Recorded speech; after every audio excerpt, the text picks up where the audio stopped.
राष्ट्रवादी काँग्रेस ठाणे जिल्हा महिला काँग्रेस अध्यक्षा कल्पना तारमळे, वैद्यकीय विभाग केतन वेखंडे आणि प्रफुल्ल शेवाळे काल दिनांक 27 जानेवारी रोजी दादांची त्यांच्या मलबार हिल येथील शासकीय निवासस्थानी देवगिरी येथे भेट घेतली. निमित्त होते सौ कल्पना तारमळे यांच्या मुलाच्या लग्नाचं आमंत्रण देण्याबाबत. तिथे गेल्यानंतर राष्ट्रवादीच्या मुख्यालयात लग्नपत्रिका देऊन मलबार येथे देवगिरी निवासस्थानी ठीक 4ला पोहोचल्यानंतर दादांची व्हिडिओ कॉन्फरन्स मीटिंग चालू होती. अवघ्या 10 मिनिटांमध्ये आम्हाला हॉलमधून दादांच्या मीटिंग रूममध्ये बोलवण्यात आलं. दादांनी विचारलं, काय काम आहे ताई? ताईने सांगितलं, माझ्या मुलाचं लग्न आहे, पत्रिका द्यायला आले आहे. केव्हा आहे लग्न?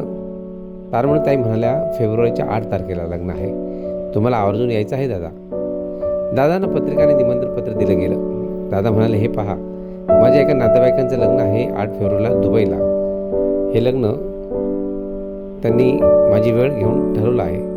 माझं जर दुबईला लग्न जाणे रद्द झाले तर मी नक्कीच शहापूरला 8 तारखेला लग्नाला येईल, काळजी नका करू. दादांचे हे शेवटचे शब्द कानावर पडता तारमळे ताई तिथून निघाल्या. दादांचा निरोप घेतला, पण कुणास ठाऊक हा निरोप शेवटचा होता. तारमळे ताईंना ह्या दुःखद वेदना त्यांनी डोंबिवली फास्टचे व्यक्त केल्या.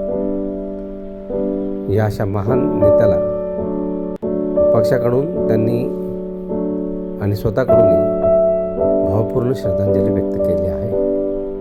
Bureau report, Dombivli fast, Shahapur.